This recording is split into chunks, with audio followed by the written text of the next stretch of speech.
serviços, direitos do cidadão, cultura. Nova 1290, Timbira. Rádio Timbira.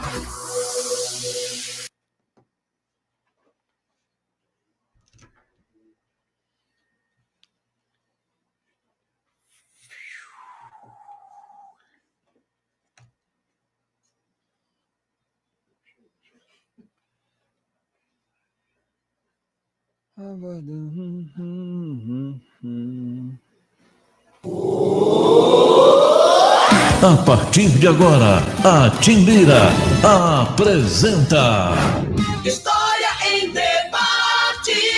Fique ligado no História em Debate. A partir de agora, na Rádio Timbira.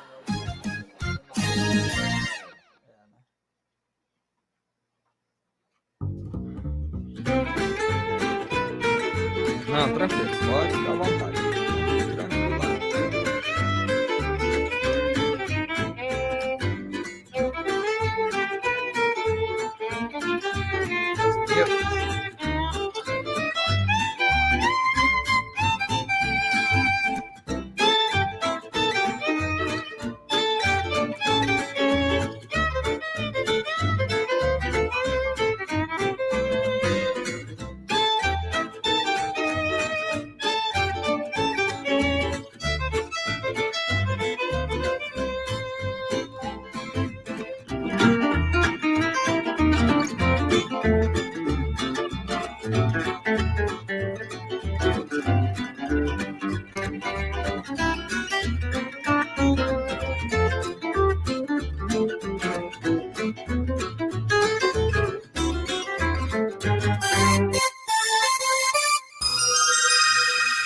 Dez horas e 4 minutos.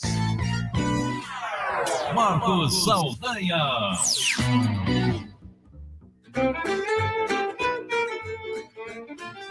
Bom dia, bom dia, bom dia. 8 de janeiro de 2022 está aberta a segunda temporada do História em Debate, o segundo ano do História em Debate, apenas começando, muita história para contar para você e, sobretudo, a reflexão do presente. A gente precisa entender que mundo é esse que a gente vive e que mundo é esse que a gente está construindo. Por isso, a gente precisa dar esses mergulhos no passado, né? Mergulhos mais profundos, outros mais superficiais, mas a gente precisa fazer esse exercício constante. Por isso, todo sábado, a gente se encontra aqui às 10 horas, sempre com um convidado, com um livro, com um filme, uma pesquisa, né? E bate papo para tentar entender um pouquinho mais, né? Esse Maranhão, esse Brasil aí, né? E poder acertar o passo, né? Porque não tá fácil de jeito nenhum, mas a gente tem esperança e, sobretudo, a gente faz a nossa parte, né? A gente estuda, a gente lê, a gente tenta entender, a gente se dedica, né? Bom, hoje, para abrir essa segunda temporada, o primeiro programa de 2022, eu estou aqui com a professora Marinelma Costa Meireles. Ela é professora do IFMA e ela vai conversar com a gente, sobretudo, sobre o seu livro Tráfico Transatlântico e Procedências Africanas do Maranhão, setecentista, publicado pela editora CRV. Esse livro ele é uma publicação da sua dissertação pela UNB de mestrado do ano de 2006. E aí, até hoje, ela continua trabalhando lá no IFMA Barreirinhas, da cidade de Barreirinhas, lá dos Lençóis, rapaz, coisa boa. E também continua a pesquisa dela, né? É um vício, isso aí não tem como. Começa a pesquisar, não deixa mais, e agora a pesquisa dela mais sobre os processos de justiça envolvendo negros e até um trabalho bacana de mulheres. Então a gente vai conversar com ela, ela é graduada em História pela Universidade Federal do Maranhão, em 2001, possui mestrado em História Social pela UNB, 2006, e tem doutorado em História Social da Amazônia na Universidade Federal do Pará, Universidade do Pará, 2018. Bom, e é isso. Isso são dados, são números, mas aqui ela está na nossa frente. Você pode assistir com a gente e conversar com a gente. Professora, é um prazer recebê-la aqui. Seja bem-vinda. Muito obrigada. Bom dia, Marcos. Bom dia a todos que nos ouvem e nos acompanham aqui na Rádio Timbira. O prazer é meu, estou muito honrada com o convite e com a oportunidade de conversar sobre história, que, como o Marcos disse, faz parte do meu ofício e acaba virando, além de ofício, uma paixão. Né? Fazer mergulhos nessa história mais distante da gente um pouco, né? Que se trata do século XVIII, ou de uma história mais recente, né, considerando que esses processos todos eles acabam influenciando o tempo presente. Sem dúvida nenhuma, né? Se a gente quer entender esse Maranhão do século XXI, é preciso voltar no tempo, professor. E dá para entender muita coisa, né? Voltando ao século XVIII, esse distante século XVIII, mas muita coisa a gente busca de lá, né? Entender a formação desse Maranhão passa por aí, né, professora? De fato, é importantíssimo fazer essa relação, esse contexto do estudo da minha pesquisa de mestrado, que trata da segunda metade do século XVIII, é um momento ímpar para a história do norte da América Portuguesa. É importante que a gente faça essa demarcação, né? Nós falamos de um Brasil colonizado pelos europeus, no caso os portugueses, e a gente acaba pegando como um modelo único de exploração, considerando uma ideia equivocada de que os portugueses chegam aqui e começam a construir um projeto de exploração de um mesmo modo. E quando a gente começa a mergulhar nessa história, a gente percebe que esta parte do norte da colônia, essa parte onde fica o Maranhão, nesse período, ele tem um projeto diferenciado, né? É no século XVIII, nessa segunda metade, sobretudo a partir de 1755, com a instalação da Companhia de Comércio do Grão-Pará e Maranhão, que essa parte do norte, essa parte norte, ela entra nos interesses mais diretos da metrópole. Então, é uma história que tem muita relação com esse tempo presente, porque a gente entra numa perspectiva de pensar nos negros escravizados que são trazidos para cá, né? É nesse momento em que a gente se conecta às rotas de mercantilização, produtos saem daqui para o reino e distribuídos em mercados da Europa, e, ao mesmo tempo, os navios voltam para cá, né, abarrotados de homens e mulheres escravizados e crianças também. Pois é. Professora, antes de continuarmos a nossa entrevista, eu queria fazer uma saudação especial ao professor Manuelzinho. Professor Manuelzinho, o senhor é um ouvinte constante do nosso programa, e essa semana ele completou 35 anos no Departamento de História. O professor Wagner fez uma menção a ele, e aí eu gostaria de fazer uma saudação especial, parabenizar o professor Manuelzinho por esse serviço prestado na história, e foi através dele que eu cheguei até a senhora. Ele me deu o seu contato, me deu algumas sugestões lá da UFM, professor, e ele sempre questionou muito que no programa a gente sempre desse espaço, né? Ele sempre muito atento para a pesquisa maranhense, de maranhenses, pesquisa da temática do Maranhão, e aí ele fez uma lista de nomes de pessoas, mas trabalhos legais para você conversar, e passou o contato. Então, uma saudação dupla, né? É um parceiro. Eu nomeei embaixador do História em Debate, né? Ele cuida da nossa diplomacia na universidade. Então, eu queria parabenizá-lo por esse serviço prestado à história e agradecer essa parceria importante aqui que ele faz com a gente, né? Merece todos os nossos aplausos, né? Totalmente. Quero estender aqui o meu carinho ao professor Manuel, manifestar. Manuelzinho, né, que a gente chama carinhosamente professor Manuel Barros, a gente chama carinhosamente de Manuelzinho, é um mestre para todos nós, né? Tive a honra de ser aluna dele e de construir uma amizade a quem a gente recorre sempre quando está com dúvidas, quando quer aprofundar alguns debates e mesmo para os conselhos, né? Então, um vínculo que nunca se desfez. Ele, inclusive, fez a apresentação do livro lá no dia do lançamento. Um abraço, Manuel. Tá vendo? Uma que honra legal te ter na minha vida e na de tantos colegas da história. O curso de História não seria da UFMA, né? E até o da UEMA, que nós temos essa ligação, né? Não seria o mesmo sem a presença de Manuel. É verdade, né? Um grande nome. Professora, me fale das fontes que a senhora faz aí, que a senhora recorreu, e eu queria, na verdade, aqui a senhora conta que fontes a senhora utilizou para fazer essa pesquisa, mas eu vou pedir também, ao mesmo tempo, um relato um pouco mais afetivo. Como é que foi o seu primeiro contato com essa temática e com essas fontes? Como é que a senhora chegou e descobriu, é aqui que eu me encontro, é aqui, sabe? Nesse momento, esse tema eu escolhi, ou esse tema me escolheu e me pegou e falou, não, eu preciso de você aqui, olhando isso, porque eu sei que esse seu trabalho ele foi pioneiro aqui no Maranhão.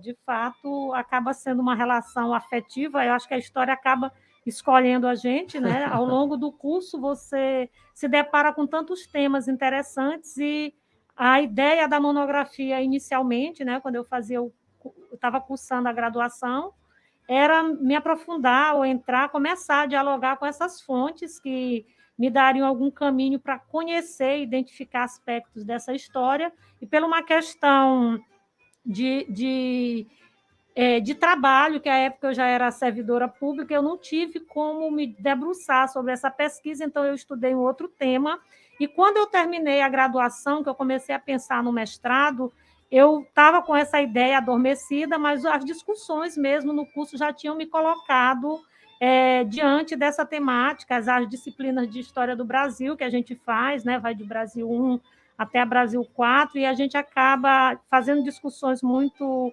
interessantes e profundas, nós somos instigados pelos professores, e o contato com o arquivo, tanto o professor Manuel quanto a professora Antônia Morta tiveram esse cuidado quando nós estávamos na graduação de nos levar para ter contato com fontes no arquivo público. Então, foi um sonho e um interesse que ficou adormecido, porque eu não pude fazer no período da monografia, né? Não deu para eu me aprofundar, na verdade, nem começar. E para o mestrado eu tinha deixado. Eu falei, quando eu for para o mestrado, eu vou estudar escravidão.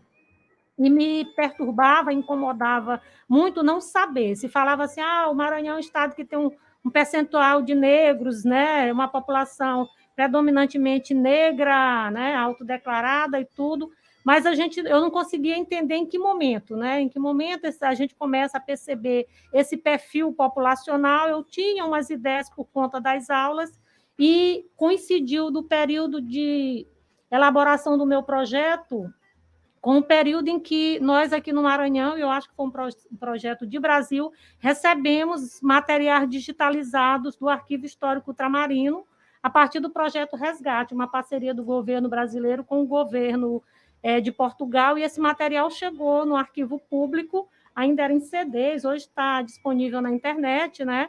E aí eu comecei a buscar essas fontes que aí no livro eu chamo de fontes do tráfico, né? Do tráfico de escravos. Então, foi um projeto que é meio audacioso para a época, como você falou, eu ainda não tinha visto, e sobre o tráfico de escravos eu fui a primeira que pesquisou em relação a esse fluxo, né, de embarcações que faziam esse transporte. Então, eu comecei com o que eu chamo aí de fonte do tráfico, na verdade, é a contabilidade, né? Essa burocracia estatal aí do governo português, ela era muito preocupada em fazer registros, né, dos seus negócios, registro da movimentação. Então, há uma vasta documentação que trata dessa movimentação. E aí são cartas, ofícios, mapas, né? Tem também, a senhora também trabalhou com os códices de casamento aqui, né? A gente está pertinho aqui da freguesia Nossa Senhora da Vitória.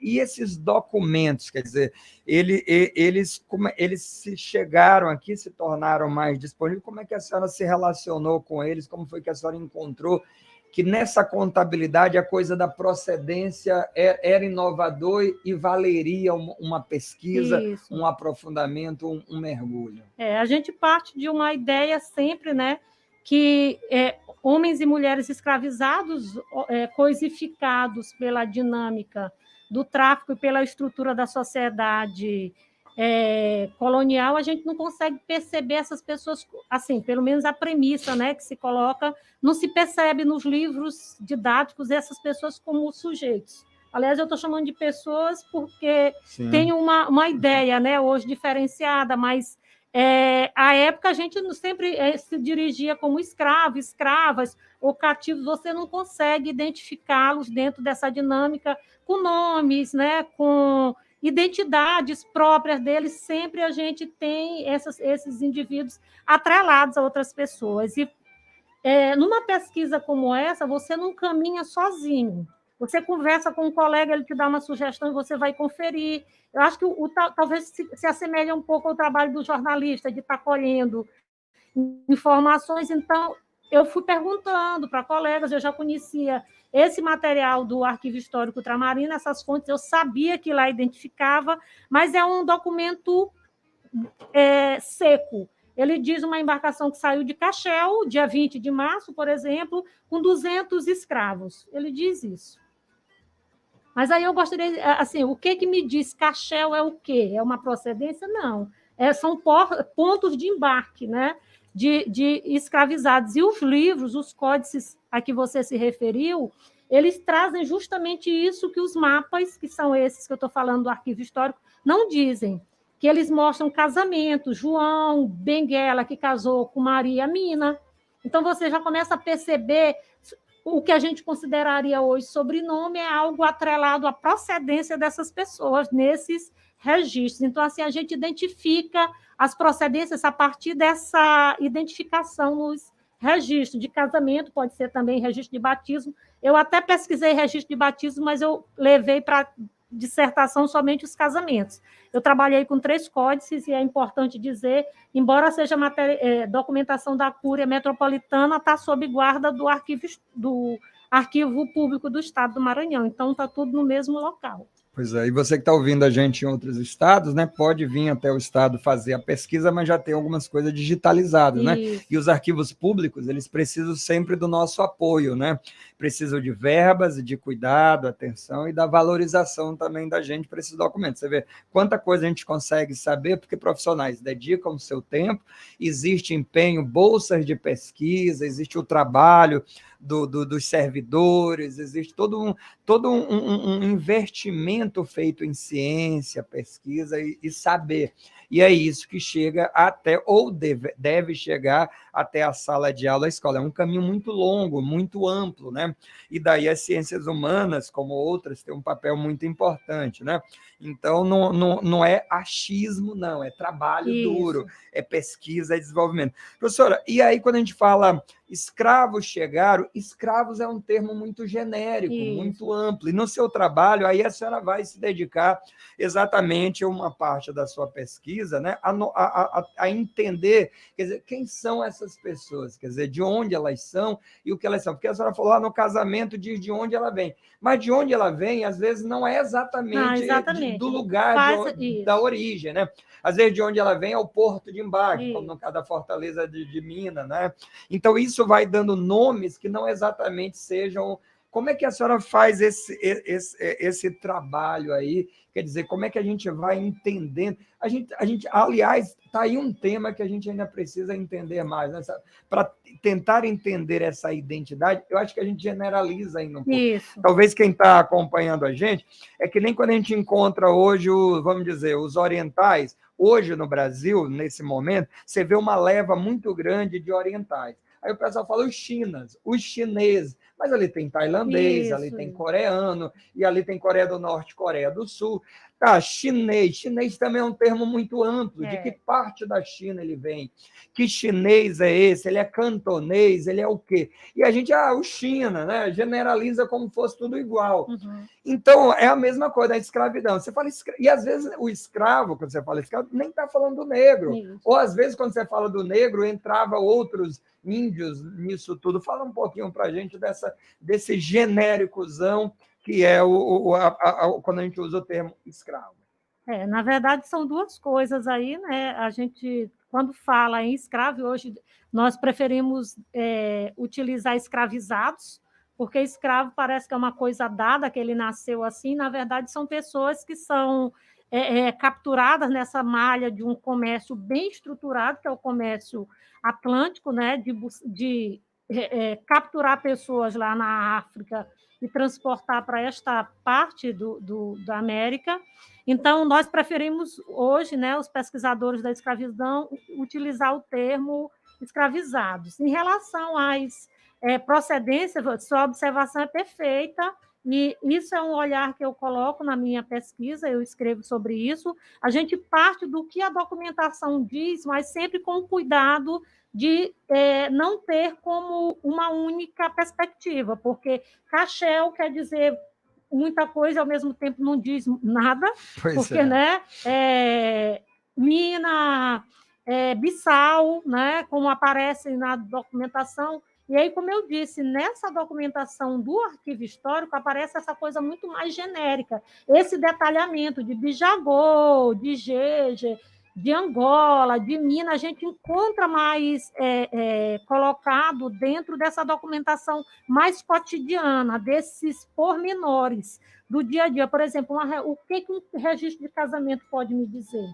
A partir de um registro de casamento, eu posso observar muita coisa. Primeiro, quando se registra um homem e uma mulher casando, nesse momento, duas pessoas que são privadas de sua liberdade, a primeira coisa que chama a atenção são pessoas do mesmo senhor, porque se não for, você já observa assim, como é que duas pessoas privadas de liberdade, morando em locais diferentes, elas conseguem se casar. Já é um aspecto bastante relevante, porque dentro da pesquisa sobre família escrava no Brasil, a gente observa locais dessa América portuguesa em que esses casamentos não eram endossados pelos senhores. Aqui a gente vê uma quantidade enorme de casamentos de pessoas escravizadas. Então, você já percebe uma nuance bastante interessante, talvez a ideia de prender essas pessoas, de evitar revoltas, porque um homem ou uma mulher casada e com filhos, você já pensa no enraizamento, né? Então, essas fontes da igreja, eu até coloco aí um pouco falando de fontes da igreja, que são esses livros de casamento, eles nos dão a coisa mais pormenorizada.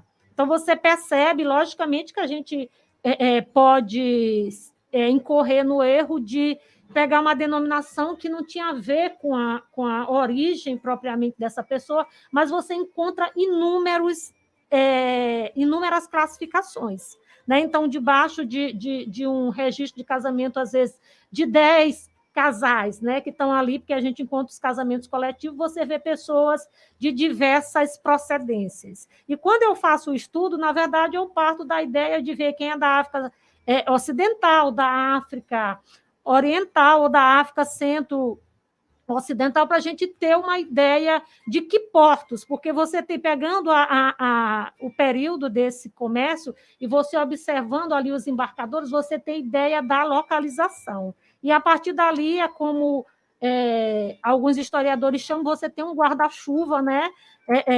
Uma coisa macro, e debaixo desse guarda-chuva você tem detalhes dessas procedências. Pois é, e a gente tem também uma discussão muito sobre essa questão da escravidão em relação à procedência, né? Quer dizer, você, por exemplo, para a região das Minas Gerais, você tinha um trabalho mais de ofício de mineração. Em algumas regiões, você tem um trabalho muito mais voltado para a agricultura. Então, são expertises diferentes. E quando você traz o escravo, você precisa lembrar que ele está vindo de partes da África onde já pode se ter, por exemplo, você tinha uma África islâmica, islamizada já até alfabetizada, e a gente sabe muito isso por causa da revolta dos malês lá na Bahia, né? Inclusive o Marighella, a mãe dele, o pai um italiano e a mãe descendente de malês escravizados, por exemplo, né?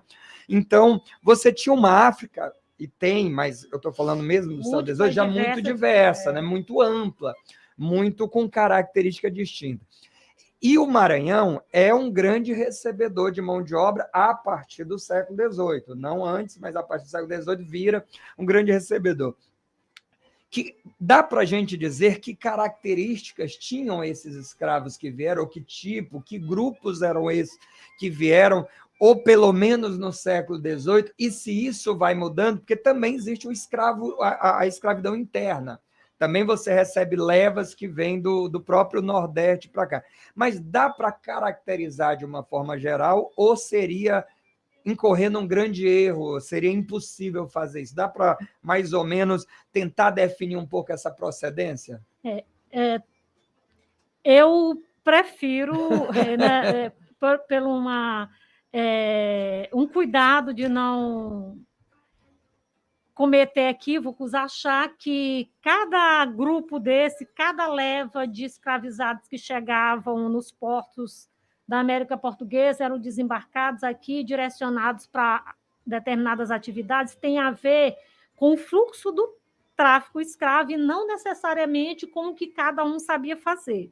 Eu acho muito difícil, né, a linha motora do comércio escravo, ela ter condições de dizer eu vou buscar escravo na África Islâmica, eu vou buscar em tal lugar. Eu acho que isso, as intempéries do tráfico, eu penso, elas não permitiam isso. Era de onde tinha mão de obra e onde era mais viável naquele momento, é de lá que eles eram buscados e chegavam aqui, eram colocados nos espaços, logicamente que a agricultura faz parte, né, do ofício, eu não vou nem dizer do ofício, mas da prática da África. Em muitas localidades se pratica a agricultura e isso se absorveu muito aqui. Vinham sim, isso eu não posso questionar, pessoas com qualificação técnica, vamos colocar assim, com um ofício, né, tanto no preparo do açúcar, quanto conhecimento em relação a fundição de ferro, por exemplo. Isso a gente encontra muitas referências, mas não, as fontes nunca me permitiram dizer, eu não consigo enxergar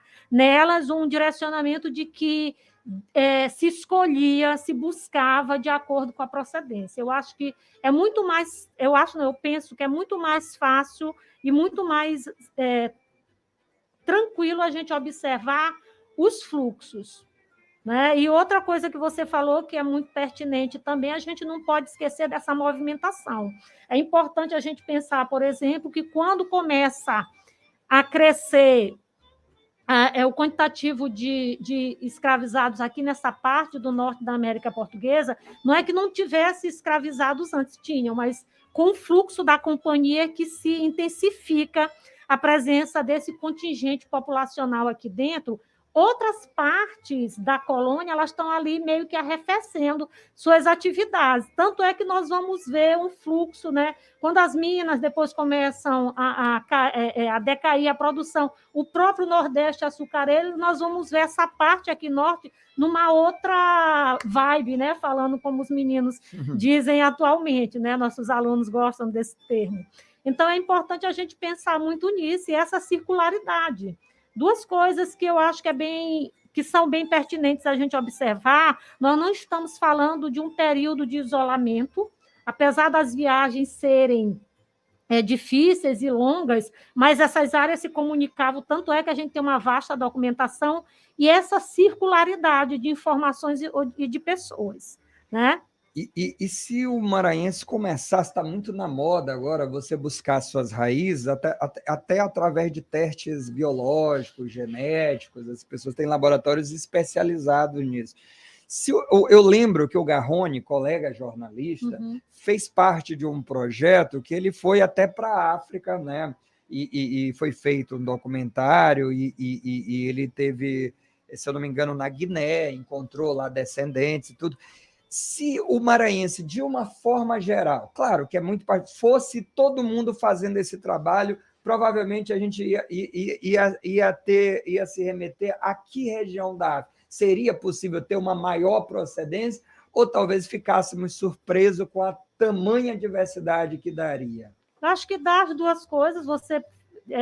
Nós vamos nos encaixar muito mais na África Ocidental, mas isso não quer dizer que é algo único, né? Você vai encontrar, quando eu falo em África Ocidental, eu acabo também não dizendo muita coisa, né? Você está pensando, você encontra uma diversidade ali também, né?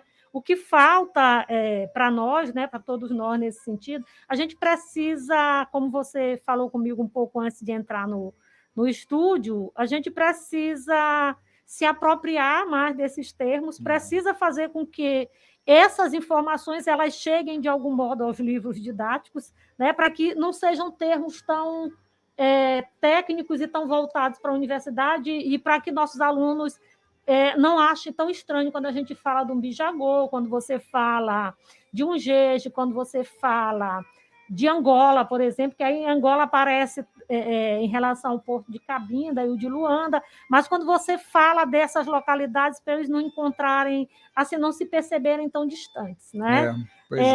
Eu acho que uma frase do Alberto da Costa e Silva, né, que é um baita conhecedor das nossas raízes africanas e dessas nossas relações com a África, quando ele diz que ele chamou o Atlântico de um rio, né? Ele tem até um livro chamado Um Rio Chamado Atlântico, né, que deixa a gente com um olhar mais cuidadoso. Não é um oceano que faz a gente ser mais perto ou mais próximo da África. Para ele é até um rio, de tanto que o fluxo foi intenso entre o Brasil, né, Brasil no contexto da América Portuguesa, não o Brasil nação do século XIX, do quanto a gente se relacionou com esses embarcadores. E a África está presente em nós, né, mais do que a gente imagina, na verdade. E aí eu lembrei de um detalhe, né? Quando você perguntou no começo o que me leva a minha história também, uma mulher negra, uma mulher maranhense, né? A gente cresceu ouvindo, eu tenho o sobrenome Costa Meirelles, a vida toda ouvindo que era sobrenome de origem portuguesa, e aí, cadê minha raiz africana? Né? Onde é que os africanos estão em mim, que eu não aprendi isso na escola? Né? Eu acho que todos esses elementos eles são basilares para compreendermos esse país tão diverso. Pois é. Olha, o professor Manuelzinho está escutando a gente aqui, dizendo que está dirigindo e está na audiência. Está excelente. Obrigado, professor. Obrigada, Manuel. Um abraço, meu amigo. É isso aí, tá? E olha só que legal, o José Kleber Meirelles Meu irmão. Pois é, o irmão, ele está ouvindo a gente lá em Vassouras, no Rio de Janeiro, né? Essa professora me mata de orgulho, afinal é minha irmã querida. Pronto, está aí, ó, acompanhando a gente. Está aí a internet, né? Olha como é legal aí pela internet, você pode não só escutar, mas também assistir. O Francisco está acompanhando aí pela internet, se tem alguma participação aí pelo YouTube, você também pode fazer aí os seus comentários, as suas perguntas. Lembrando que a gente está com a professora Marinelma Costa Meirelles e hoje a gente está conversando sobre o livro dela, lançado pela editora CRV, Tráfico Transatlântico e Procedências Africanas no Maranhão Setecentista. Ela pesquisa aí a história da escravidão, né? No Maranhão, foi pioneira aí nesse tema do tráfico transatlântico, né? Abriu caminhos aí sobre a questão dos estudos, né? E continua nesse tema hoje, trabalhando mais a questão da parte da justiça, dos processos, né? Sempre aí com as fontes primárias, com números, com dados, com documentos, enfim, trazendo informações e conversando com a gente. Professora, à medida que a gente vai lendo livros, né, sobre a questão da escravidão, sempre se faz um contexto na análise, né, sobre a questão do africano. E nesses livros todos que eu tenho lido, não só para o programa, o ano passado, agora esse ano, mas até ao longo da formação, a figura do Nina Rodrigues sempre esteve presente. Claro que Gilberto Freire está lá, mas eu vou trazer aqui só um pouquinho o Nina Rodrigues, porque é maranhense, teve um trabalho relevante na Bahia, e aí é interessante como quase todos os autores vão lá e falam do Nina Rodrigues. Que visão a senhora tem do Nina Rodrigues? Quer dizer, de que forma a gente deve enxergar o Nina Rodrigues e os estudos que ele faz, né? Porque ele tem um papel importante. Então, é um homem do seu tempo, claro, indiscutível, né? Médico e tudo. E nesse estudo de raça, ele tem um papel determinante. Mas, na sua avaliação, como a gente deve enxergar e lidar com os estudos do professor Nina Rodrigues? Eu acho que a tua resposta a tua pergunta já encaminha uma resposta, porque de fato é um homem do seu tempo, como eu sou uma mulher do meu tempo, você do seu, né? Assim como a gente não pode desmerecer o que Gilberto Freire escreveu, não há lugar para desmerecimento na obra de Nina Rodrigues. É um homem do seu tempo, é um momento em que se estuda a ideia de você compreender essa diversidade racial, ela começa a ser levada para os bancos das universidades, para os cursos de medicina, logicamente que é algo que não é validado hoje, né? Aí a gente já pode até se direcionar um pouco para Gilberto Freire, que apesar de se discutir tanto e até alguns tentarem refutar a obra dele, de qualquer forma, a discussão da presença negra no Brasil a partir de um aspecto cultural vem da obra de Gilberto Freire. Eu acho que a gente não pode esquecer isso. E no caso do Nina Rodrigues, e que muitos maranhenses não sabem, né, que morou aqui, né, perto, aqui no centro, estudou por aqui, se radicou na Bahia, e tem um estudo que a gente não pode desmerecer, né? A obra dele, assim como ele, tantos outros, né? E buscavam nessa ideia de medir o tamanho do crânio, de perceber as questões físicas como os atributos inerentes à raça e como se fossem determinantes para o pensar, para o ofício, para a capacidade e a cor da pele como algo que determinasse outros aspectos da vida dos indivíduos. Quando eu li Nina Rodrigues pela primeira vez, eu tomei um baita susto, e foi o mesmo susto que eu tomei quando eu li Gilberto Freire. Na universidade, eu fui fazer as pazes com Gilberto Freire no mestrado, né? Porque na universidade eu lembro que eu li 2 vezes, em 2 disciplinas, e aquilo, assim, eu lembro, até um abraço aqui para a professora Marise Tavares, que ela disse para mim uma vez, assim, ela falou: ei, você precisa ler lembrando de que tempo ele está falando, nunca esqueça disso. Eu nunca mesmo esqueci quando a Marise chamou atenção para esse detalhe. Ele é um homem do seu tempo, e é isso mesmo, né? A medicina, hoje, a gente sabe que ela não dá conta de fazer essas discussões para aquele momento, né? E numa época também é importante que se diga que as teorias raciais elas estavam pululando, né? Na Europa, elas chegam aqui no Brasil, e assim, eu acho que embora eu não me aprofunde, mas eu faço essa discussão de como se percebe a presença de negros aqui dentro do Brasil, a partir da ideia de bantos e sudaneses, né? Como não se podia mais negar que a gente era um país misturado, começa a se pensar uma perspectiva de que quem formou os brasileiros vem de uma elite, né, dos negros da África. Então, é tudo muito complexo e muito perigoso da gente fazer juízo de valor. Agora, eu acho que são obras importantes até para a gente fazer contraponto com as pesquisas mais atuais, né? Eu vi recentemente até uma matéria no jornal, eu não sabia disso, ele era apelidado de Doutor Farinha, né? Fazia uma discussão sobre a questão da... Como é que chama, gente? Algo relacionado à nutrição da população, né? Então, o apelido dele é Doutor Farinha. Pois é, tem suas polêmicas, mas tem suas contribuições também, né? Então, enfim, a gente tem que levar em conta isso. Um abraço aí para o Raimundo Pinto do Brejo, lá da cidade de Brejo, sempre acompanhando a gente, sempre acompanhando a Rádio Maranhense, um ouvinte de rádio AM e FM apaixonado. Professora, essa pergunta nos leva ao presente, né? A questão do racismo, a questão da polarização que a gente vive hoje, mas também o negacionismo. Então, criou-se um termo chamado mimimi, que é muito utilizado na questão do racismo, por exemplo. O que a gente são? Olha, 2006 o livro, mas aí se eu colocar um pouquinho antes da dissertação, eu diria que no mínimo a senhora tem praticamente 20 anos de caminhada nesse tema. Uhum. E para que você de casa entenda, se você não é da área de história, você imagina, o dentista, ele pode se especializar em várias áreas. Ele tem... O fato dele ser dentista não significa que ele domine todas as áreas da odontologia, assim como o médico se torna um dermatologista, ele tem uma visão geral de tudo, mas à medida que ele está há muitos anos numa determinada área, aprofundando, é claro que ele terá deficiências em outra. É isso, né? Porque ele é médico, que ele entende de tudo. Exatamente. E de todas as questões, e que ele não deve estudar. Então, às vezes, né, tem uma tradição de chegar no médico, e quando o médico recorre a um livro, esse médico não sabe. Talvez seja melhor ele recorrer ao livro do que não recorrer e fazer uma bobagem. Eu estou falando isso para lembrar que o historiador, e eu estou diante aqui de uma doutora, uma professora doutora pesquisadora, no sentido de que ela tem um aprofundamento nesse estudo, não é uma opinião, não é um achismo o que ela acha, ela tem anos de trabalho, de leituras, de experiência acumulada com esse dado. Professora, esses anos de estudo lhe ensinaram o que em relação a essa questão do racismo, que a gente possa compartilhar com os nossos ouvintes?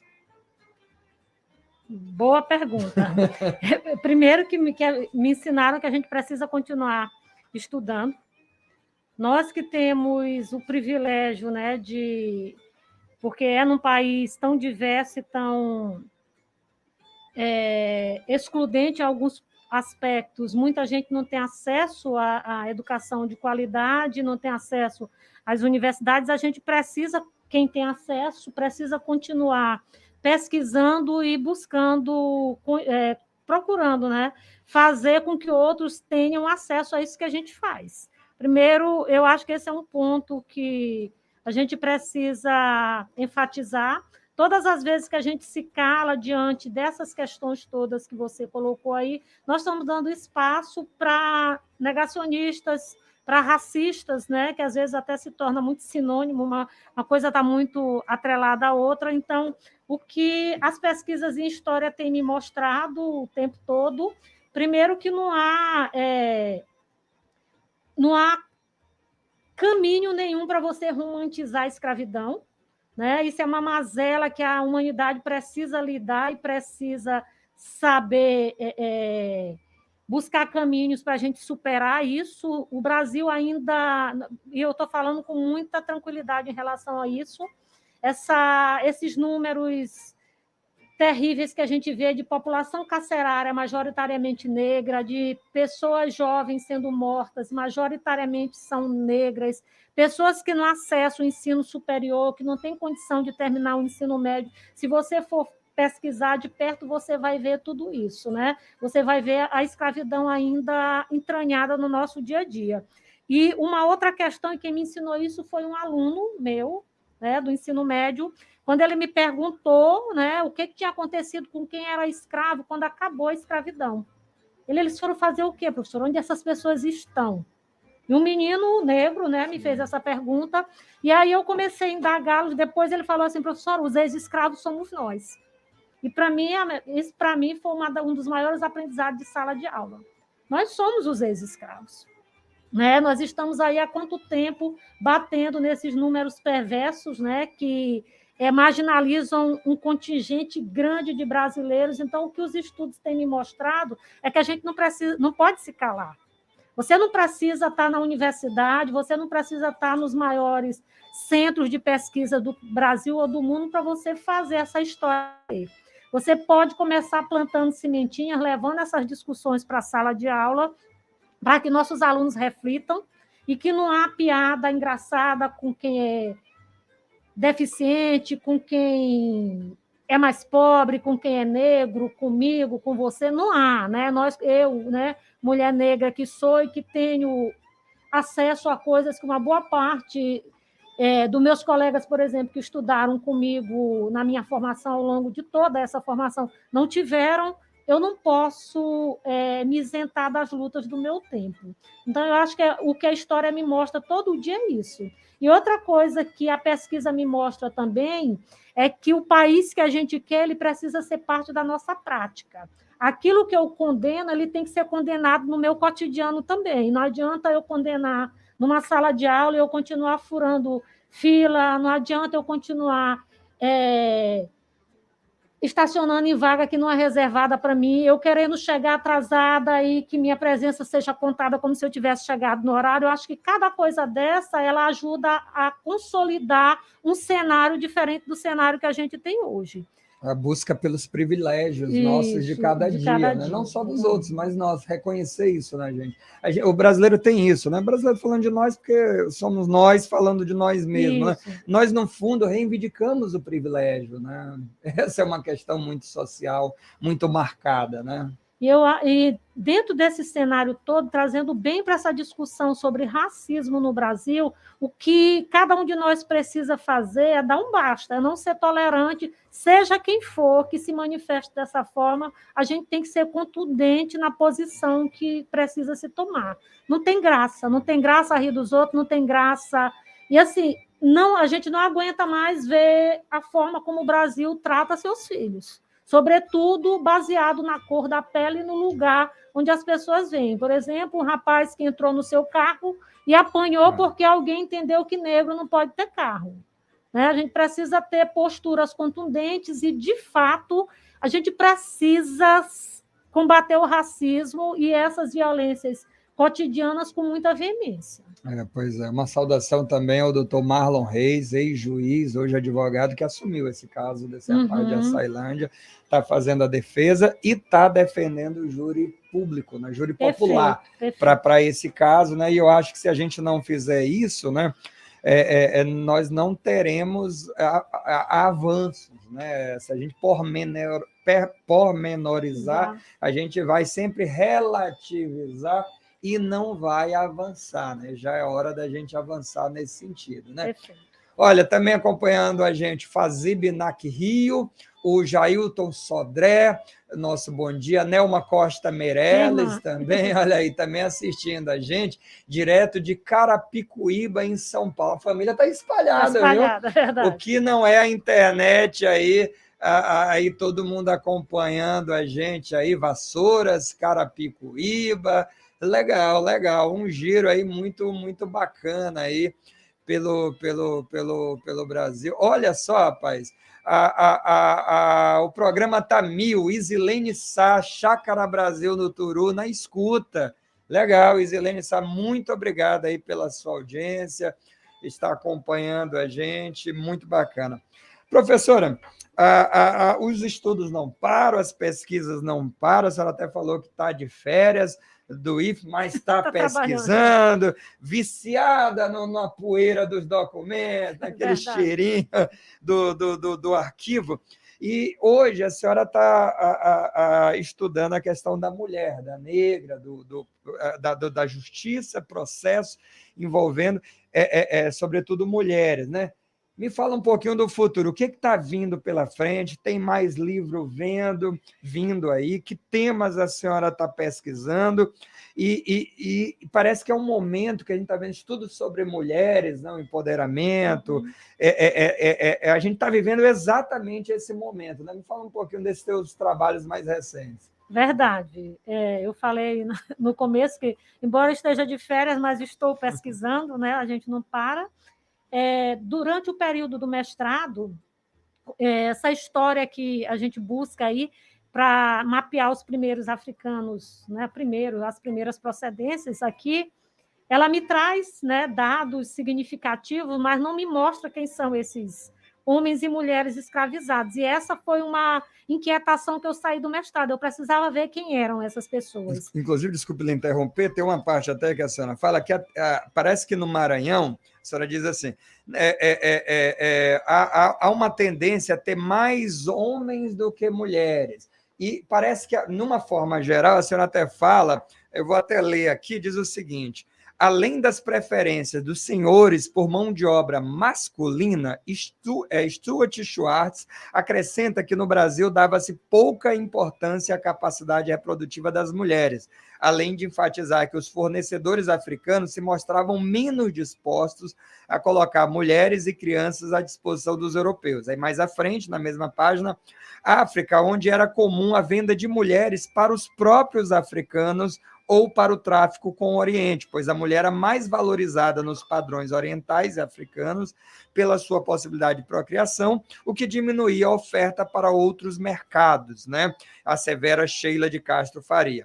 Aí a senhora diz aqui no parágrafo seguinte: não é difícil concluir que o número de mulheres no comércio escravo para o Maranhão foi bem maior do que o encontrado nas fontes. Isso. Exatamente esse cenário aí, embora eu fale, né, do gênero aí, mas eu não consegui, dentro dessa pesquisa do mestrado, encontrar, né, de forma individualizada esses personagens. É por isso que eu os busco no meu doutoramento. A minha pesquisa do doutorado ela envolveu escravidão e justiça. Eu pesquiso escravizados e libertos que tiveram demandas com a justiça no século XVIII. E, ao longo da minha pesquisa do doutorado, muitos processos que me chegaram são processos encabeçados por mulheres. E aí, depois de defender a tese, de começar a organizar, que eu vou lançar como livro em breve, eu comecei a filtrar os casos que envolvem mulheres, por exemplo, mulheres que denunciavam seus senhores porque eles as obrigavam a ser suas concubinas. Então, há inúmeros processos, eu estou começando a adentrar agora mulheres indígenas, né? Eu tenho muitos relacionados a mulheres escravizadas, mulheres negras escravizadas, e agora eu já consegui pegar uma documentação, embora não tenha mergulhado nelas ainda, envolvendo mulheres indígenas. Então, esses personagens femininos, eles são muito interessantes, né? Nós estamos falando ali de uma ideia de duplo domínio. O senhor não era só dono da pessoa como seu objeto ali, né, como uma coisa, mas ele também queria dispor do corpo dessa mulher, queria dispor dos desejos dessa mulher, de fazer dela seu objeto mesmo de satisfação sexual, né? E aí há vários casos, por exemplo, de uma que denuncia um padre, que a perseguia e ela acaba fazendo denúncia sobre o comportamento dele, e onde ela fugia dele, ele ia buscá-la, né, perseguia a ponto dele não mais ir rezar a missa, porque ele ficava tão incomodado, uma espécie de controle, uma obsessão mesmo, um ciúme meio doentio. Então, são essas histórias que começaram a florescer para mim dentro dessa documentação, e eu fui selecionando. Eu acho que com uns 14 casos, mais ou menos, que eu estou lapidando para poder lançar essas vozes femininas do mundo da escravidão. Fantástico, viu? Fantástico esses personagens. Inclusive, a gente até entrevistou aqui um colega do Piauí, que ele fez um filme, lançou um filme sobre uma personagem lá no Piauí, que foi a primeira mulher, a primeira advogada que fez uma petição, né, pública, e é considerada uma das primeiras advogadas do Brasil e do Piauí, a primeira advogada. Inclusive, a OAB, a Comissão da Escravidão da OAB, a reconheceu como a primeira advogada, né? E tem um filme que ele vai fazer até ele tem feito, né? Agora com a pandemia está mais difícil, mas ele tem feito exibições mesmo em grupos privados. Você compra o ingresso e faz a exibição. Então, muito legal a coisa do cinema local, regional, sobre temas locais. E ele fez o filme muito por conta de uma pesquisa do pesquisador Luiz Motti, né, lá da Bahia, que encontrou esse documento nos arquivos piauienses, isso lá nos anos 80, e daí ele conseguiu fazer esse filme, né? Então, eu acho que esses personagens a gente está descobrindo agora. A própria Ana Jansen mesmo faz um tempo que a gente já revisita, né, um pouco as características e o papel da Ana Jansen, e alguns exemplos de mulheres devem aparecer aí nessas pesquisas, né, professora? Sem dúvida nenhuma. É mais do que necessário a gente mergulhar, e eu costumo dizer que a gente está dando voz, né, para essas mulheres, dando espaço quando a gente mergulha nessas histórias, e eu acho que o mais importante de tudo isso que a gente fala aqui, todos esses personagens que encontramos nessa documentação, e quando eu falo, às vezes quando eu coloco assim, eu estou pesquisando justiça e escravidão no século XVIII, as pessoas falam assim, mas justiça no século XVIII? Eu falo assim, olha, a justiça que a gente tem estruturada na América Portuguesa é uma justiça que ela é organizada para atender o mundo branco. Mas não podemos esquecer que o mundo, né, dos não privilegiados, ele não é um mundo que está distante dali. Negros, mulheres, mulheres escravizadas ou não, homens escravizados ou não, eles percebem como as coisas estão funcionando diante dos seus olhos. Então, quando eu vejo casos de mulheres que adentram esses espaços pensados para o mundo branco, eu estou falando dentro de uma perspectiva mesmo de resistência de homens e mulheres escravizados. Então, um ambiente que não foi criado para eles, mas que eles se apropriam daquilo. Se pode levar a denúncia assim, a minha pode chegar também. Logicamente que não é simples você observar, né, esses elementos. A gente encontra aqui, por exemplo, que foi uma das coisas que me deu muita satisfação na minha pesquisa de doutorado, eu encontrei um procurador que nomeado pela rainha para defender indígenas e escravos. Né? Eu acho que isso é um procurador-geral dos índios e liberdades. Sim. Isso é muito relevante. Desde julho de 1748, esse personagem está nos processos aqui que envolviam escravizados que tinham querelas relativas à liberdade e às servícias. Então, é importante você ver que, embora o mecanismo todo de funcionamento dessa sociedade ele excluísse essa população, entre aspas, né, subordinada ali, é um mundo que não está passivo diante das coisas que estão acontecendo. Né? E a minha pretensão é dar voz, né, para esses personagens em breve. Né? Eu espero poder conversar com você sobre esses personagens. E tem histórias bacanas. Essa do padre, por exemplo, quer dizer, são coisas legais que vão vindo à tona e a gente pode fazer algumas inferências e análises. É muito bom a gente conhecer essas histórias. A gente precisa mesmo, né? Precisa esses personagens, essas pessoas, né? Bom, professora doutora Marinelma, parabéns. Todos os teus contemporâneos da história da UFMA estão felizes em ouvir sobre as tuas pesquisas. Assunção Malheiras. Ah, querida, um beijo, Assunção. Tá aí, muita gente, olha só, acompanhando. A senhora é de que época da UFMA, professora? De que turma? Minha turma é de 95. A turma de Cristiane, do Adroaldo. Da Cristiane Jacinto, que também, ela estuda famílias, né? Nós somos parceira aí de escrita, de IFMA também, olha só. Cris é da minha turma. Um beijo, Cris. Olha só, né? Professor Adroaldo, que esteve aqui com a gente também. Sim, no final do ano passado. Eu sou de 95, mas da UEMA, primeira turma do regular, porque antes disso, a UEMA só tinha turmas do PROCAD, que eram professores no interior. E a minha turma, ela é à noite, a primeira turma da UEMA mesmo regular. Inclusive, a gente não tinha nem sala nem nada, a gente ficava migrando da veterinária, e ainda com uma certa resistência da turma da UEMA, que tinha uma característica de engenharia, de agronomia, que era o forte, a veterinária, né? E a gente vinha com a área da humanas chegando, né? Já tinha o pessoal dos oficiais, já ocupava lá, já tinha. Então, a turma da Humanas foi chegando letras, história, geografia, que aí dava uma cara diferente, né, para a universidade. E aí foi exatamente essa transição. E um curso muito forte, eu gosto muito dos diálogos que a gente faz com os colegas, tanto da UFMA quanto da UEMA, e professores excelentes que a gente admira a pesquisa junto, lê, né, as pesquisas, e eu acho que isso fortalece muito o curso como um todo, né?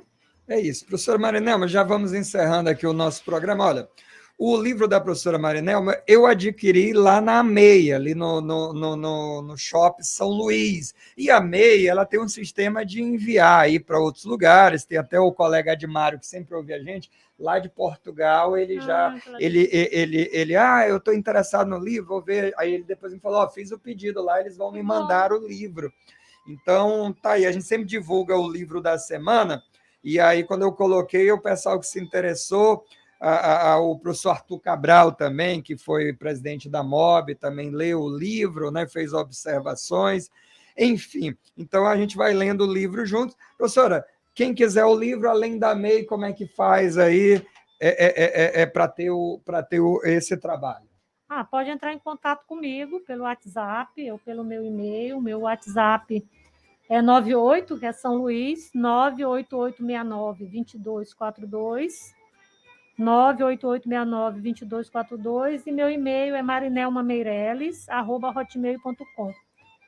Tá aí você já pode ter contato. Olha, rapaz, Luiz Eduardo Silva Souza, bom dia, Marcos, assistindo esse belo programa aqui em Tajaçuaba. Que legal, olha, professora, a gente chega em Vassouras, chega em Carapicuíba, mas chega em Tajaçuaba, a gente vai acompanhando. James Nonato, bom dia, estou em Manaus, sou de Bacabal e estou ouvindo vocês. Que legal, tá vendo? Olha que bacana. Legal. E a Nelma Costa Meirelles, estou em Carapicuíba, está assistindo a gente aqui. A gente já deu. Olha que diversidade, olha que bacana o alcance.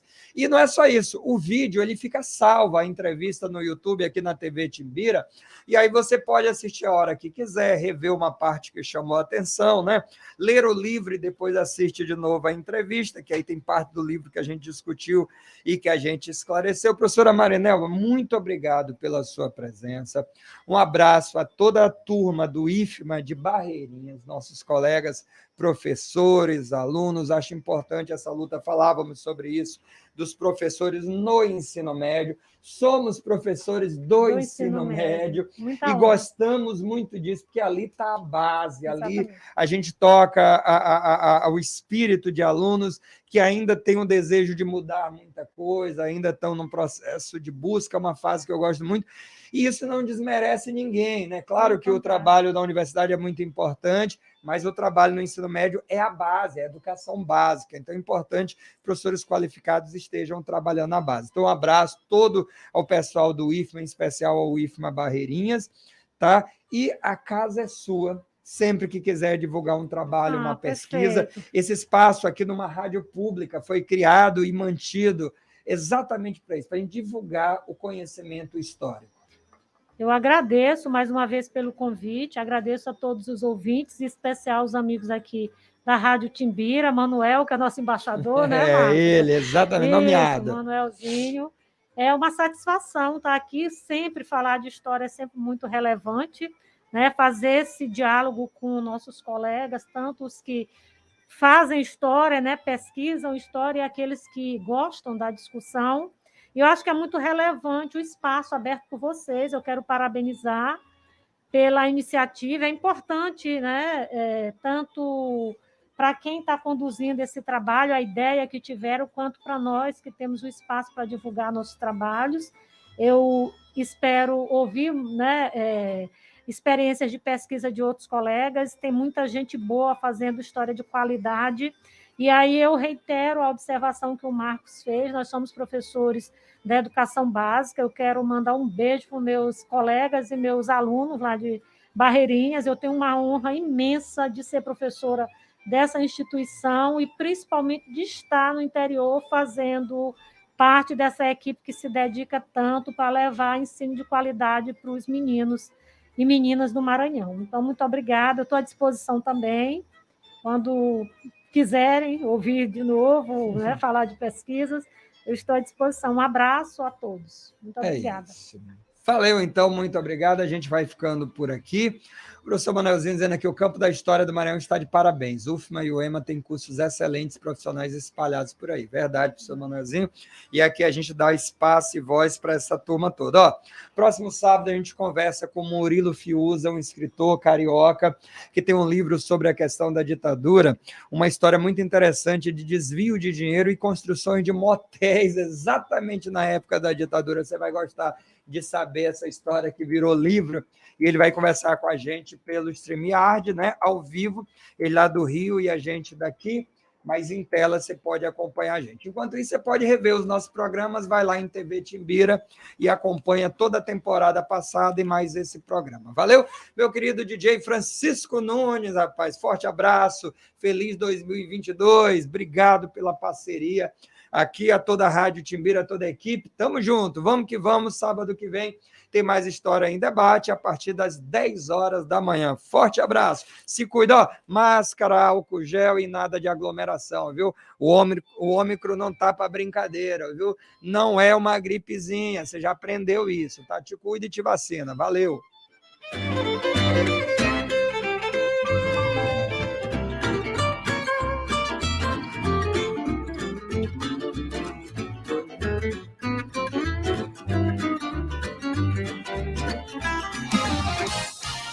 Você acabou de acompanhar mais uma atração da Timbira AM. História em Debate. Fique ligado na Rádio Timbira.